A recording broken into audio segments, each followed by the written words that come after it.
আসসালামু আলাইকুম। আজকে আমি আপনাদের শোনাবো আমৃত্যু ভালোবাসি তোকে গল্পটি। লিখেছেন সালমা চৌধুরী। পর্ব নাম্বার 10। গল্পটি শেষ পর্যন্ত শুনবেন, আশা করি সবার ভালো লাগবে। মেঘ এক ছুটে বাড়ির ভেতরে ঢুকলো। সোফায় বসে গল্প করছিল মালিহা খান, হালিমা খান আর আকলিমা খান। মেঘকে ছুটতে দেখে দৃষ্টি পড়ল সেদিকে। আকলিমা খান ডেকে বললেন, মেঘ, কি হয়েছে তোর? এভাবে ছুটছিস কেন? মেঘ সিঁড়ির নিচে এসে থামলো। হাঁপাচ্ছে মেয়েটা, জোরে জোরে নিঃশ্বাস নিচ্ছে আর বারবার দরজার দিকে তাকাচ্ছে। আবির ভাই বলেছে কোথায় যাবে, তারপরে যদি কোনো কারণে বাসায় চলে আসে, এই আশঙ্কায় বারবার তাকাচ্ছে মেঘ। হালিমা খান সূক্ষ্ম নজরে মেঘের পায়ের দিকে তাকিয়ে জিজ্ঞেস করলেন, তুই নূপুর পেলি কোথায়? মেঘ এবার দরজার দিক থেকে দৃষ্টি সরিয়ে মা কাকিয়ার দিকে তাকালো। অকস্মাৎ বলে উঠল, আবির ভাই দিয়েছে। হালিমা খান, মালিহা খান আর আকলিমা খান তিনজন অবাক হয়ে চোখাচোখি করলো কিছুক্ষণ। মালিহা খান পুনরায় জিজ্ঞেস করলো, আবির তোকে নূপুর দিয়েছে মা? মেঘ এবার স্পষ্ট দৃষ্টিতে তাকালো। একটু রাগি রেগে ভাব নিয়ে বলল, আবির ভাই দিয়েছে বড় আম্মু। তোমার ছেলে না দিলে কি তোমার ছেলের কথা বলতাম আমি? হালিমা খান কয়েক মুহূর্ত নীরব থেকে আবার বললেন, তোর মনে আছে মেঘ, আবির বিদেশ যাওয়ার 6 মাস আগে তোর নূপুরগুলো তোর থেকে আমি নিয়ে নিয়েছিলাম? মেঘ কিছুক্ষণ ভাবলো, তারপর বলল, হ্যাঁ আম্মু, মনে পড়েছে। ওই নূপুরগুলো কোথায়? হালিমা খান সহসা উত্তর দিলেন, ওগুলো তো আমার কাছেই আছে, কিন্তু সেদিন নূপুরগুলো আমি নিজের ইচ্ছেতে নেইনি, আবিরই বলেছিল নিতে। মেঘ চমকে উঠল মায়ের কথায়, ছুটে এসে বসলো সোফায়। কি হয়েছিল বলো আম্মু, কেন নিয়েছিলে? হালিমা খান একটু ভেবেচিন্তে বললেন, তেমন কিছু না। আবির আমার কাছে এসে বলেছিল তোর পায়ের নূপুরের শব্দে নাকি ওর মাথা ধরে। ঘুমাইলে তুই দৌড়দৌড়ি করিস, ঝনঝন করলে ওর মাথা ব্যথা করে, পড়তে পারে না। তাই বলেছিল নূপুর খুলে রেখে দিতে। তাই আমিও আবিরের কথা মতো তোর থেকে নূপুর নিয়ে নিয়েছিলাম। এরপর তুইও আর কখনো চাসনি, আমিও আর তোকে দেইনি। 2 থেকে 1 বছর পর মনে হয়েছিল আমার, কিন্তু বের করে দেখি এগুলো তোর লাগবে না। এজন্য তোর আব্বুকে বলে রেখেছিলাম তুই চাইলে তোকে যেন নূপুর বানিয়ে দেয়। তখন তো আবির ছিল না, এই জন্য আজকে তোর পায়ে নূপুর দেখে আমরা অবাক হচ্ছিলাম।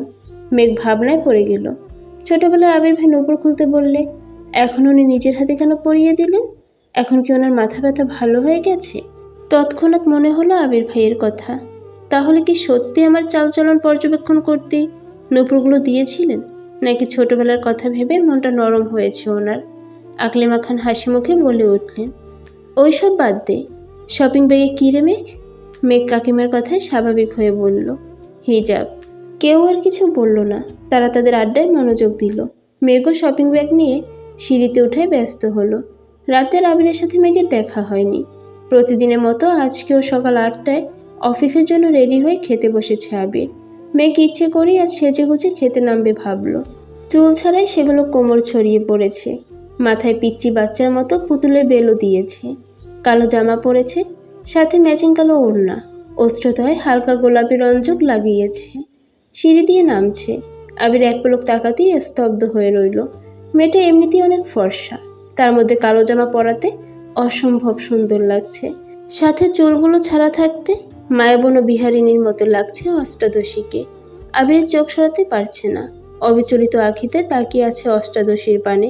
হঠাৎ তানভীর ডেকে উঠল, ভাইয়া, তুমি কি আজকে ফ্রি আছো? মনোযোগ নষ্ট হলো আবিরের। মেঘের দিক থেকে চোখ নামালো, তানভীরের দিক না তাকিয়ে বলল, কেন? আজকে আমাদের হবু এমপির জন্মদিন, উনি তোমার কথা বলেছিলেন। তুমি দেশে আছো জেনে খুব করে বললেন তুমি যেতে। আবিরের স্বাভাবিক জবাব, কখন যেতে হবে? তানভীর, 6টায়। আবির, আচ্ছা ঠিক আছে।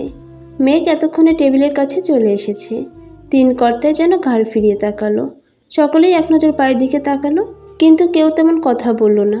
অবশ্য কথা বলারও কিছু নেই। মেয়েদের সাজুগুজুতে বাবা চাচারা নাক গলায় না সচরাচর, বরং তারা চায় বাড়ির মেয়েরা সবসময় হাসি খুশি থাকুক। মেঘ চেয়ার টেনে বসলো আবির ভাইয়ের বিপরীতে। এক পলক তাকালো। আবির ভাইও আজ কালো শার্ট পরেছে। আবির ভাই সবসময় সাদা অথবা কালো শার্টই পরেন, হঠাৎ কফি কালার বা আসমানি বা হালকা কোনো কালার পরেন। শুধু পাঞ্জাবির ক্ষেত্রে ব্যতিক্রম দেখা যায়। ড্রেস মিলে যাওয়াতে মেঘের মাথা নিচু করে মুচকি হাসলো। ইকবাল খান তানভীরের দিকে তাকিয়ে জিজ্ঞেস করলেন, তোদের হবু এমপি আবিরকে কিভাবে চিনে? তানভীরের সহজ সরল উত্তর। আমি একটা প্ল্যান দিয়েছিলাম ওনাকে। প্ল্যানের কার্যকর হওয়ায় খুশি হয়ে হবু এমপি বলেছিলেন, তোমার মাথায় তো প্ল্যান আসে কিভাবে? আমি তখন বলেছি, আমার বেশিরভাগ প্ল্যান ভাইয়া দেন। আমি ভাইয়াকে প্রবলেম শেয়ার করি, তারপর ভাইয়া আমায় প্ল্যান দেন। তখনই এমপি বলেছিলেন, তাহলে তোমার ভাইয়াকে নিয়ে এসো। তখন ভাইয়া বাহিরে ছিলেন, আজ ওনার জন্মদিন। তাই সকালবেলা উনি নিজে আমায় কল করে জিজ্ঞেস করলেন ভাইয়া আসছে কি না। আমি হ্যাঁ বলাতেই উনি নিজেই বারবার বললেন ভাইয়াকে নিয়ে যেতে। ইকবাল খানের সাথে মোজাম্মেল খান ও আলী আহমেদ খানও যেন মনোযোগ দিয়ে তানভীরের কথাগুলো শুনছেন। মোজাম্মেল খান সবসময় চুপচাপ থাকেন, যার সিদ্ধান্ত সকল কিছু বড় ভাইয়ের।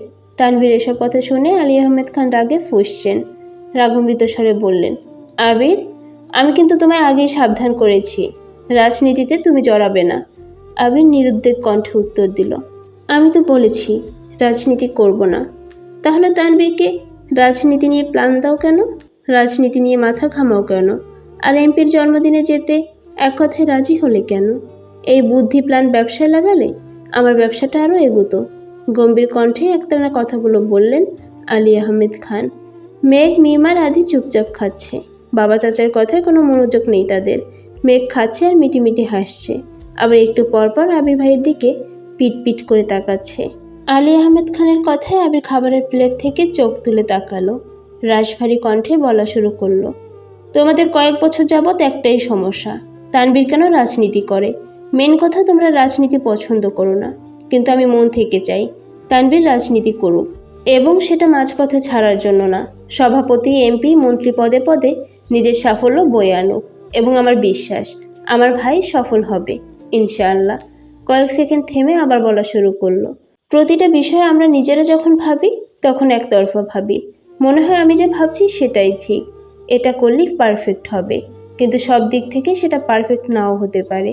তাই তানভীর পরিস্থিতি বুঝে নিজে যা ভাবে সেটা আমায় জানায়। যদি ভাবনা ঠিক থাকে তাহলে আমি বলি ঠিক আছে, না হয় আমি সাজেশন দেই এটা এভাবে না করে ওভাবে কর, এতটুকুই। এই কথাগুলো তানভীর চাইলে আমায় না বলে তাদের কমিটির লোকজনকে বলতে পারত, কিন্তু তানভীরের ইচ্ছে যেহেতু সভাপতি হওয়ার, তার প্ল্যান সভাপতি জানলে সে কাজ করবে, তখন তানভীরের নাম থাকবে না। এজন্য তানভীর আমায় শেয়ার করে। আরেকটা বিষয় হলো ব্যবসা। আমি ব্যবসায় ঢুকেছি মাত্র 1 সপ্তাহ হলো। আমি সব কিছু বুঝে নেই ঠিক মতো, তারপর দেখো মনোযোগ দিতে পারি কি না। এমপি জন্মদিনে যেতে রাজি হওয়ারও কারণ আছে। এবার বাবা চাচাদের দিকে এক পলক তাকিয়ে চোখ নামিয়ে বলা শুরু করলো, তোমরা এখন নামি দামি ব্যবসায়ী। এক সময় তোমাদের ব্যবসা অনেক ছোট ছিল, অনেক ঝামেলা পোহাতে হয়েছে। তখন আমার বয়স ছোট ছিল, তবুও যতটা সম্ভব বুঝেছি। বর্তমানে আমি নতুন ব্যবসা শুরু করতে যাচ্ছি। আমারও কাগজপত্র নিয়ে অনেক জায়গায় দৌড়োদৌড়ি করতে হবে। অনেক বিত্তবানদের সাথে ব্যবসার দিক থেকে টক্কর লাগবে। শুধু টাকা থাকলেই সব কিছু করা সম্ভব না, সাথে পাওয়ারও প্রয়োজন। অনেক সময় পুলিশের থেকেও রাজনৈতিক পাওয়ার বেশি কাজে লাগে। আইনিভাবে যে বিষয় সমাধান করতে মাসের পর মাস লেগে যায়, সেটা বড় বড় নেতাদের একটা কলে সলভ হয়ে যায়। তানভীরের যেহেতু রাজনীতিতে আগ্রহ আছে, তাহলে সে মনোযোগ দিয়ে রাজনীতি করুক, আমি ব্যবসা সামলাবো। তানভীর ভালো অবস্থায় থাকলে আর আমি মোটামুটি পরিচিত থাকলে আমাদের যে কোনো প্রয়োজনে আশেপাশে মানুষের সাহায্য পাবো। এতগুলো কথা বলে এবার আবির থামলো। মেঘ হা হয়ে তাকিয়ে আছে আবির ভাইয়ের দিকে আর ভাবছে, কি দূরদর্শী চিন্তা ভাবনা আবির ভাইয়ের। মেঘ মনে মনে নিজেকে বাহবা দিচ্ছে। আবির ভাইয়ের জন্য হিটলার নামটা একদম ঠিকঠাক। আলী আহমেদ খান, মোজাম্মেল খান এবং ইকবাল খান তিনজনই অবাক চোখে তাকিয়ে আছে। ইকবাল খান সহসা বলে উঠলেন, দেখেছো ভাইয়া, আবিরের চিন্তা ভাবনা কত দূর। আগে থেকেই ভেবেচিন্তে মাঠে নেমেছে। তুমি খামোখা চিন্তা করো ওর জন্য, দেখবে আমাদের ব্যবসাতে খুব শীঘ্রই পরিবর্তন আসবে ইনশাআল্লাহ। আলী আহমেদ খান আর কথা খুঁজে পেলেন না, খাওয়া শেষ করে উঠে গেলেন। মোজাম্মেল খান তানভীরের দিকে তাকিয়ে বললেন, আমাদের মান না রাখো, আবিরের মান অন্তত রাখিস। তানভীর শীতল কণ্ঠে জবাব দিল, আমি সর্বোচ্চ চেষ্টা করব ভাইয়াকে সব দিক থেকে সাহায্য করার। সকলেই নীরব। এতক্ষণে মোটামুটি সবার খাওয়া শেষ, সবাই সবার মতো উঠে যাচ্ছে। আবির খাওয়া শেষ হতেই যেই না উঠতে যাবে, নজর পড়ল অষ্টাদশীর পানে। কাজল পরিহাতা, টান টান চোখ, গভীর দৃষ্টিতে তাকিয়েছে আবিরের দিকে।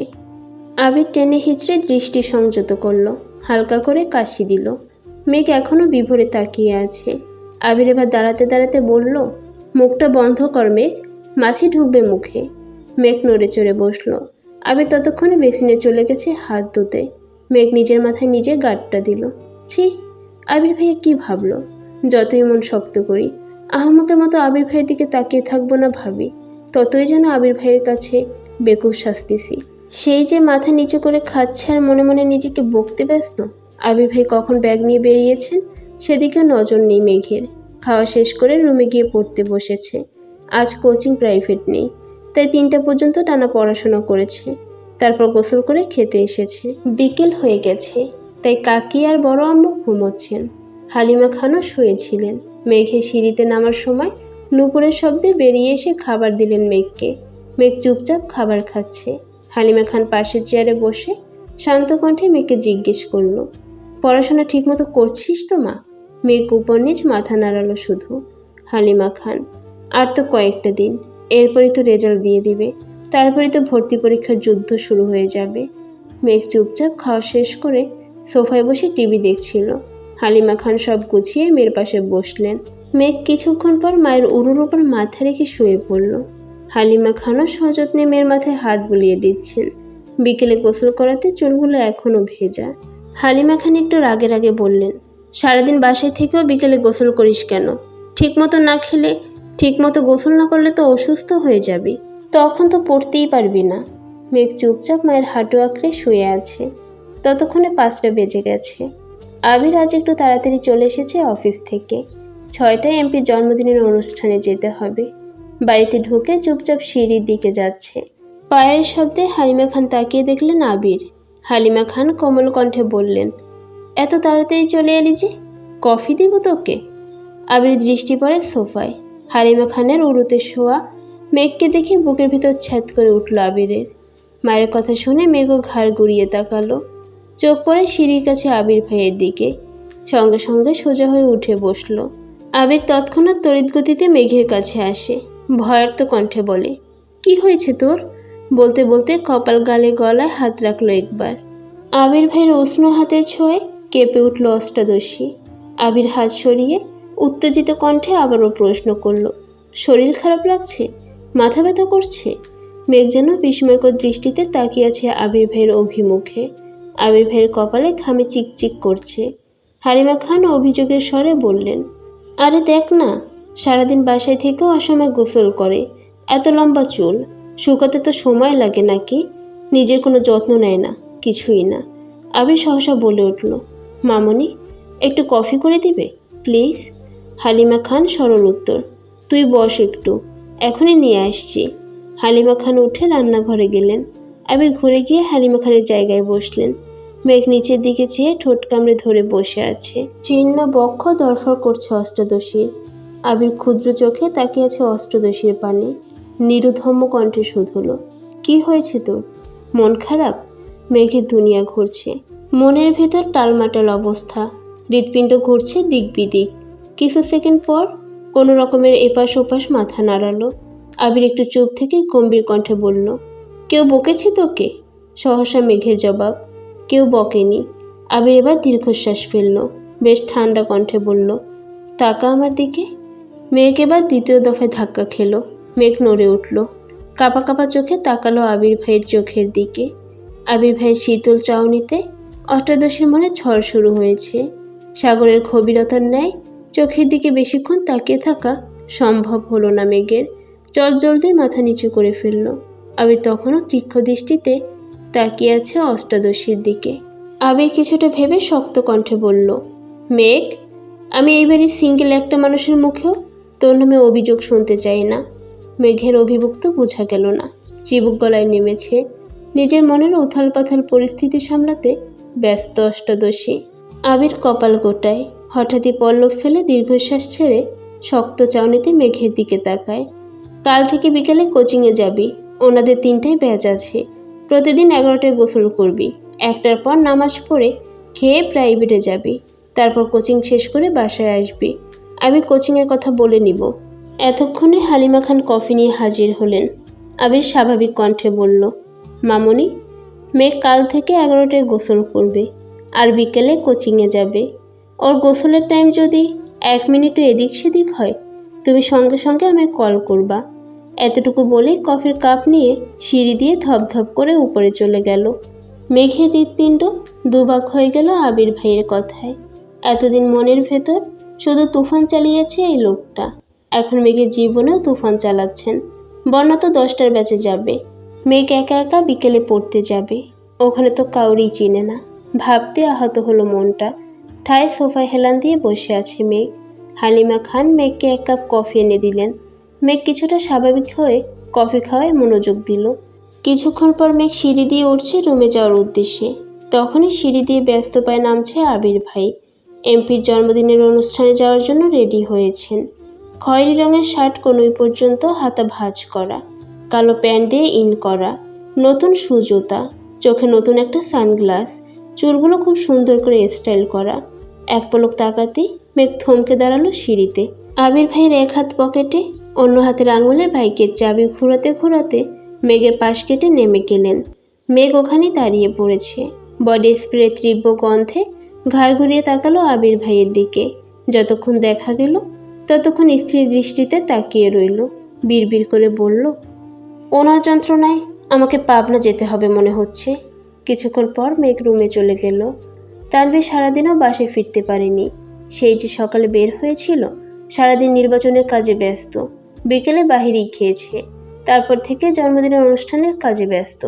কোথায় কি রাখবে, কিভাবে করবে, সভাপতি, সাধারণ সদস্য সকলেই ব্যস্ত। অনুষ্ঠান শুরু হওয়ার পর্যায়ে আবির উপস্থিত হলো। আবিরকে দেখে তানভীর ছুটে এসেছে।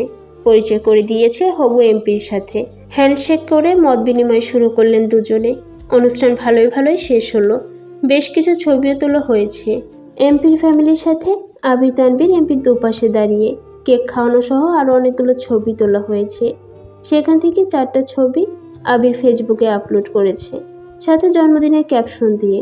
অনুষ্ঠান শেষে তানভীর বলল, ভাইয়া তুমি কি আমায় বাইকে লিফট দিবা নাকি রিক্সা করে বাড়ি যাব? আবির এক মুহূর্ত ভেবে উত্তর দিল, আজ থেকে যেতে পারবি, সমস্যা নেই। তানভীর খুশিতে আত্মহারা হয়ে গেছে। 10 দিনের মাথায় ভাইয়ের বাইকে ওঠার অনুমতি পেল। বাইক চালাতে চালাতে আবির গম্ভীর কণ্ঠে তানভীরকে বলল, তোর কাছে মেঘের বান্ধবীর নাম্বার আছে? তানভীর স্বাভাবিকভাবেই বলল, হ্যাঁ আছে। কেন ভাইয়া? আবির রাশভারী কণ্ঠে বলল, তুই তাকে কল দিয়ে বলবি কাল থেকে যেন 3টায় কোচিংয়ে যায়। মেঘের ব্যাচের টাইম চেঞ্জ করে দিয়েছি, সাথে তারটাও। কোচিংয়ের লোকের সাথে কথা বলেছি, মেঘের একা একা বিকেলে ভালো লাগবে না। তানভীর চিন্তিত স্বরে বলল, আবার কোনো সমস্যা হয়েছে ভাইয়া? আবির এবার দীর্ঘশ্বাস ফেলে, কণ্ঠ দ্বিগুণ ভারী করে বলল, তোর বোন ঠিকমতো খায় না, গোসল করে না, পরে না কত শত অভিযোগ শুনতে হয়, এজন্য টাইম পাল্টে দিয়েছি, সাথে ওকেও ওয়ার্নিং দিয়েছি। তানভীর আর কিছু বলল না। চুপচাপ 2 ভাই বাসায় ঢুকে যে যার মতো রুমে চলে গেল। রাত তখন 10টা 30 মিনিট। তানভীর ফোন থেকে বন্যা নাম সেভ করা একটা নাম্বারে কল দিল। 2বার দেওয়ার পর রিসিভ হলো। বন্যা, আসসালামু আলাইকুম। তানভীর, ওয়ালাইকুম আসসালাম। বন্যা, কে বলছেন? তানভীর, আমি মেঘের ভাই। বন্যা একটু ভয়ে ভয়ে বলল, আবির ভাইয়া? তানভীরের কিছুটা রাগ হলো, অকস্মাৎ বলে উঠল, ভাইয়া তোমায় কল দিবে কেন? ভাইয়ের কি খেয়ে কাজ নাই যে তোমায় কল দিবে? ভাইয়া জীবনেও তোমায় কল দিবে না। শুধু তোমায় কেন, কোনো মেয়েকেই কল দিবে না। বন্যা আস্তে আস্তে শুধলো, তানভীর ভাইয়া? তানভীর, হ্যাঁ। বন্যা, কোনো দরকার ভাইয়া? তানভীর, শুনো, তুমি কাল থেকে 2টার ব্যাচে প্রাইভেট পড়বে আর 3টার ব্যাচে কোচিং করবে। মেঘও বিকেলে কোচিং করবে, এটাই জানানোর জন্য কল দিয়েছি। ভুল করে আবার সকালে চলে যেও না। আল্লাহ হাফিজ। এতটুকু বলেই কল কেটে দিল তানভীর। বন্যা খাটের উপর টাসকি খেয়ে বসে পড়ল, কিছু ভাবতে পারছে না। কিছুক্ষণ স্থির থেকে তাড়াতাড়ি কল করলো মেঘকে। একবার বাজতেই কল রিসিভ করলো মেঘ। বন্যা, এই পাগল, তোর কি হয়েছে রে? কাল থেকে এতবার কল দিচ্ছি, কোনো খবর নাই তোর? সেই যে আবির ভাইয়ের সাথে বাইকে গেলি, কি হলো তাও তো বললি না। কোনো অঘটন ঘটেছিস তুই? মেঘ, আমি কোনো অঘটন ঘটাইনি। আবির ভাই অঘটন ঘটিয়েছে। উনি আমার মনের ভিতর ঢুকে আমার জীবনের 14টা বাজিয়ে দিয়েছে। আমার খাওয়া, গোসল, ঘুম সব কিছুই নাজেহাল অবস্থা করে ফেলেছে। ওনাকে যতবার দেখেছি ততবারই ভেঙে চুরে যাচ্ছি আমি। বারবার নতুন করে ক্র্যাশ খাই। কি করব বল? বন্যা এবার রেগে মেগে বলল, রাত বিরাতে নেশা করা ছেড়ে ঘুমা। বাই। কী জন্য কল দিয়েছিল তা বলতেই পারল না। মেঘের এসব হাবিজাবি কথা শুনতে তার এখন একটুও ভালো লাগছে না। কোথায় সিরিয়াস মোডে কল দিয়েছিল মেঘকে? মেঘ যেন ঘড়িই পড়ে আছে। মেঘও আর কল ব্যাক করলো না। মেঘ ফেসবুকে ঢুকলো। ঢুকতেই সামনে আসলো আবির ভাইয়ের 3 ঘন্টা আগে করা পোস্ট। ছবিগুলো খুব ভালো করে দেখছে মেঘ। টেনে টেনে বড় করে আবির ভাইয়াকে মনোযোগ দিয়ে দেখছে। হঠাৎই একটা ছবি দেখে মেঘের দৃষ্টি স্থির হলো। আবির ভাইয়ের পাশে কড়া নীল রঙের একটা গাউন পরা মেয়ে। দেখেই মনে হচ্ছে শরীরে বড়লোক ভাব আছে একটা। মেঘের পায়ের রক্ত চরচর করে মাথায় উঠেছে। ওই মেয়ে কে? আর আবির ভাইয়ের পাশে ওই মেয়ে কী করে? কমেন্ট চেক করতে গেল মেঘ। অনেকগুলো কমেন্টের ভিড়ে ওই নীল জামা পরিহিতার একটা আইডি চোখে পড়ল। আবির ভাইয়ের ছবিতে কমেন্ট করে, আপনি অসম্ভব কিউট। ইচ্ছে করেছিল আপনাকে সব সময়ের জন্য রেখে দিই। ইচ্ছে হলে বেড়াতে আসবেন, আর সম্ভব হলে ফ্রেন্ড রিকোয়েস্ট অ্যাকসেপ্ট করবেন। রাগে শরীর ঘামছে মেঘের। শোয়া থেকে উঠে বসলো। কমেন্টটাতে এংরি রিয়েক্ট দিয়ে মেয়ের আইডিতে ঢুকলো। প্রোফাইল পিকটা 2 ঘন্টা আগেই আপলোড করা। কভার ফটোতে হবু এমপির সাথে ছবি। ক্যাপশন বাবা মেয়ে। মেঘে বুঝতে বাকি নেই এটা এমপির মেয়ে। একটা প্রাইভেট বিশ্ববিদ্যালয়ে পড়ে। মেঘ রাগে ফুসফুস করছে। আবারও আবির ভাইয়ের আইডিতে ঢুকলো মেঘ। জাস্ট নাও একটা পোস্ট করেছেন আবির ভাই। সেখানে 2টো গানের লাইন দেওয়া, সাথে রাতের শহরে বাইকে বসা একটা ছবি শেয়ার করলেন। মেঘ মনোযোগ দিয়ে ক্যাপশনটা বোঝার চেষ্টা করছে। তার মানে আবির ভাই ওই মেয়ের প্রেমে পড়ে গেছে? ভাবতেই নেত্রযুগল থেকে 2 ফোঁটা পানি গড়িয়ে পড়ল। আবারও সেই কমেন্টটা খুঁজতে গেল মেঘ। কি এমন সুন্দর মেয়েটা দেখতে হচ্ছে তো, কিন্তু পোস্টের সব কমেন্ট ঘেঁটেও মেয়ের কমেন্ট পেল না। তার মানে আবির ভাই ডিলিট করে ফেলেছে। কিন্তু ওই মেয়েকে কি অ্যাকসেপ্ট করে ফেললো? তারপর দীর্ঘশ্বাস ফেলে নিজেকে নিজে সান্ত্বনা দিতে লাগলো। আবির ভাই তো শুধু আমার ক্রাশ তো ক্ষণিকের। উনি তো কিছুদিন পর বিয়ে করবেন, তখন তো আমাকে মেনে নিতেই হবে। আমার তো সাহসে কুলাবে না আবির ভাইয়াকে কিছু বলার। মায়ের খাওয়ার থেকে চুপ থাকি, সেই ভালো। এদিকে আবির বাসায় এসে ফ্রেশ হয়ে শুয়ে আছে। একটা ছবি জুম করে শুধু চোখগুলোর দিকে তাকিয়ে আছে আর বিড়বিড় করে গান গাইছে। কিছুক্ষণ থেমে আবারও বিড়বিড় করে গান গাওয়া শুরু করলো। পরবর্তী পর্বটি শোনার জন্য অবশ্যই পাশে থাকবেন। গল্পটি ভালো লাগলে চ্যানেলটি সাবস্ক্রাইব করে দেবেন। সেই পর্যন্ত ভালো থাকবেন। আল্লাহ হাফেজ।